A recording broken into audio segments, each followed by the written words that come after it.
নমস্কার, fishing club Barrackpore চ্যানেলে আপনাকে স্বাগত। ব্যাকে যে পুকুরটি দেখছেন এটি একটি সুপরিচিত পুকুর, আরামবাগ তাঁত পুকুর। আরামবাগ অ্যাংলিং ক্লাবের পক্ষ থেকে আগামী 12 জুলাই 2026 রবিবার থেকে মাছ ধরার জন্য পাস দেওয়া শুরু হতে চলেছে। এই পুকুরের পাস মূল্য করা হয়েছে 5,000 টাকা। এই পুকুরের নিয়মাবলীগুলো আপনারা একটু দেখে নিন বা শুনে নিন। মাছ ধরার সময় সকাল 6টা থেকে সন্ধ্যে 6টা পর্যন্ত অগ্রিম 2,000 টাকা দিয়ে আপনাদেরকে সিট বুকিং করতে হবে। এই পুকুরে মোট সিট সংখ্যা 21টি এবং লটারির মাধ্যমে সিট বন্টন করা হবে। লটারির আগে পুরো টাকা মিটে তবে কিন্তু আপনারা লটারিতে অংশগ্রহণ করতে পারবেন। সকাল 5 ঘটিকায় লটারি অনুষ্ঠিত হইবে। পুকুরে 4 গাছা করে ছিপ আপনারা ফেলতে পারবেন, তবে 4 গাছার বেশি ছিপ আপনারা কোনোভাবেই ফেলতে পারবেন না। কাটার কোনো বিধিনিষেধ এখানে বলা হয়নি। টোপ হিসেবে আপনারা সুজি, ছাতু এবং পাউরুটি টোপ ফেলতে পারবেন। পুকুরে খোল জাতীয় টোপ, চার, মশলা, ভাত পোলাও এবং মেথা, কেমিক্যাল জাতীয় টোপ কোনোটাই কিন্তু আপনারা ফেলতে পারবেন না।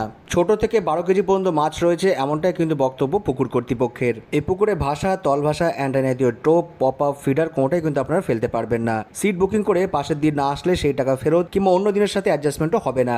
সাপ্তাহিক শুধুমাত্র রবিবার করে এই পুকুরের পাসগুলি চলবে এবং লটারির মাধ্যমে সিট বন্টন করা হবে প্রতিদিন। এই পুকুর সম্পর্কে ভালো করে খোঁজ খবর নিয়ে তবেই আপনারা সিট বুকিং করবেন। পরে পুকুর পাড়ে এসে কোনো রকম অজুহাত শোনা হবে না এমনটাই কিন্তু বক্তব্য পুকুর কর্তৃপক্ষের। পুকুর পাড়ে ঘন বসতি থাকার দরুন মদ্যপান, গালিগালাজ করা বা অভদ্র ব্যবহার কোনোটাই কিন্তু আপনারা করতে পারবেন না। সব ক্ষেত্রেই কমিটির সিদ্ধান্তই চূড়ান্ত বলে গণ্য করা হবে। শুধুমাত্র প্রথম দিন প্রত্যেকটি সিটে 3 জনের জন্য দুপুরে খাবারের বন্দোবস্ত করা থাকবে। এছাড়া থাকছে একটি বিশেষ আকর্ষণ, সবথেকে বড় মাছ যিনি ধরবেন এবং ওজনে সবথেকে বেশি মাছ যিনি ধরবেন এদের দুজনকে কিন্তু পুরস্কার দেওয়া হবে। এছাড়া প্রত্যেক সিট পিছু সান্ত্বনা পুরস্কার দেওয়া হবে। এই পুকুরে একটি 12 কেজি ওজনের মাছ রয়েছে। সেই মাছটি যদি কোনো শিকারী পায় সেই মাছটিকে কোনো ক্ষতি না করে পুকুরে ছেড়ে দিতে হবে। তার পরিবর্তে শিকারীকে একটি দিনের সিট মূল্য ফ্রি করে দেওয়া হবে। পথ নির্দেশ: আরামবাগ থেকে 24 নম্বর রুটে মনসাতলা এসে বাঁ দিক দিয়ে কিছুটা এগিয়ে আমরা সবাই ক্লাবের পাশের রাস্তা দিয়ে এসে একটুখানি জেলেপাড়া তাঁত পুকুর।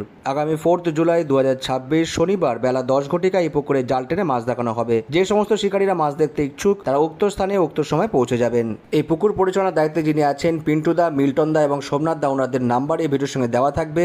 আপনারা ফোন করে এই পুকুর সম্পর্কে বিস্তারিত খোঁজ খবর নিয়ে তবেই সিট বুকিং করুন। যারা যাবেন বা যারা সিট বুকিং করবেন তারা অবশ্যই নিয়ে এসে চিন্তা ভাবনা এবং সিদ্ধান্ত নিয়ে তবেই যাবেন, আমার কথায় বা ভিডিও দেখে নয়। বন্ধুরা, আপনারা পুরো ভিডিওটা দেখতে থাকুন। আপনাদের সঙ্গে দেখা হচ্ছে অন্য কোনো ভিডিওতে নতুন কোনো তথ্য নিয়ে।